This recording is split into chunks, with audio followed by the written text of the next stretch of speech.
Hey guys, welcome back to another video on the Inside Spurs channel. Happy Tuesday evening. You got through it. You got through the working day. You got through the madness of the world. And you joined some evening time. Obviously got England game on tonight, England versus Italy. So I think it's a European qualifier game, as you can tell. Really, really on top of my England knowledge at the moment. Because, you know, I care about international football so much.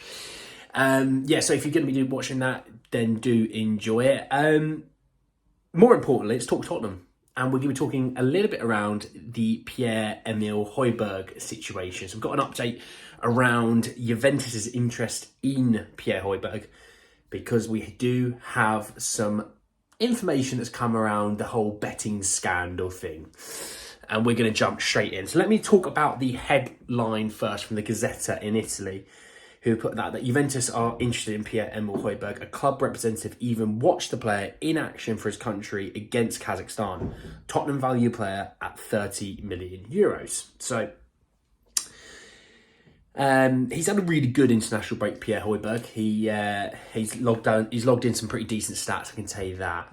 The 30 million euros thing, I think, is quite genuine. It's about right. I think Spurs aren't wanting 30, 40 million. I think Spurs are probably wanting about 20, 25 million and for the team to take all of his wages. The reason why the Juventus links with Højbjerg just won't go away, and this is a really key part, you know, this is something that we need to take forward with us when it comes to any player linked to Juventus, especially in the midfield role, is the fact they've lost two midfielders long term. You know, you lost Pogba, who could be gone for up to 4 years.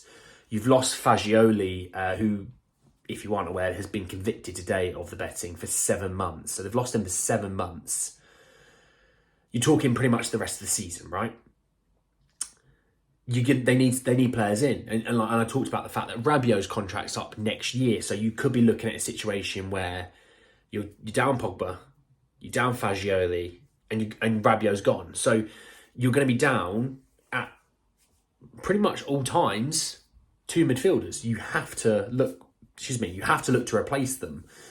Højbjerg is definitely someone of interest in the Italian league. You know, I talked about the fact that Roma are interested in him because obviously you've got the Mourinho situation there, that they are interested in Pierre Højbjerg.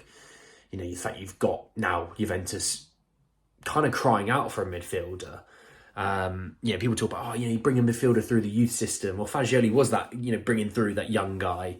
He's now gone for 7 months, Pogba's supposed to be the main guy there, and he's now gone for, he's gone indefinitely as we speak, but we don't know how long for. Probably at some point we'll know. I assume it'll be a year minimum, you're losing that for a long time. When we think about the other teams in the Italian league, what happens with certain teams in the Italian league, this is the thing when we lead up into January, injuries, long-term, players moving on, it'll open up different teams as well. It won't just be a Roma-Juventus situation.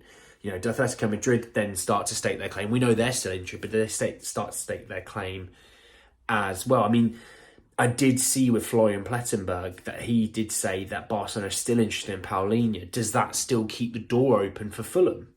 We know that Fulham wanted him, but because Højbjerg wasn't too keen on going to Fulham, they couldn't get Paulinho out the door. Therefore, Paulinho had to stay at Fulham.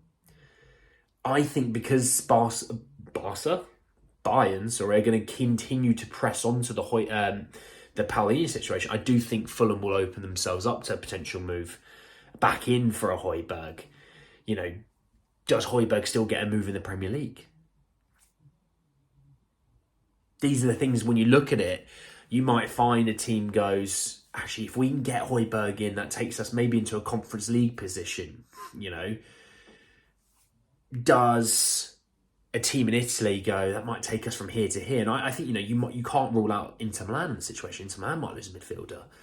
I know Zielinski was had interest from Saudi Arabia, the Napoli midfielder. Does that door reopen and then they become a part of it? But the key part of this is Juventus are going to be in the need and in the market for that central midfield option. I just see Højbjerg being an option there because of that. So I'd be interested to see what kind of happens in that situation with Højbjerg. I think the interesting thing, knowing that we want 20, 25 million pounds, I think we're going to want a sale in January, and I've been on the record. I've said I don't want a loan with an option. I want a loan with an obligation, guaranteed at least that in the summer he's moving. We're getting a fee for him, not what we have a regular on, not what we have in Tanguy and Dombele, not what we've had last year. We had all these players out on loan. It's not helping us. It's not going to help us with FFP. It's not going to help us going forward with our squad size numbers. So I do see Pierre moving on in January. I think the market's there for him. I think Juventus are obviously a massive club. I mean, Roma are in Europe. We're not. Atletico Madrid are a big club. They're in Europe. They're pretty much guaranteed Champions League football every year. You can see why that move is really appealing. You can see why Juventus move can be really appealing. Juventus like to pay their players well. They pay their wages. They pay them well.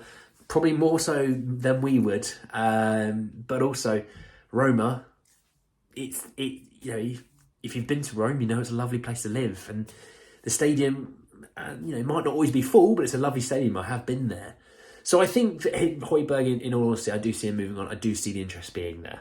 But anyway, guys, that's the end of the video. I hope you did enjoy it. Drop a like on the video if you did. Hit me in the comment section below around the Pierre Højbjerg market. Do you see him moving on in January? Where do you see him moving to?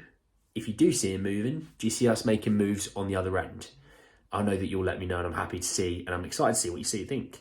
Subscribe to the channel if you are new. We are very close to 1,400. Very exciting. And hit the bell notification for more. But anyway, guys, that's the end of the video, and I'll see you all very, very soon. Take care, lads.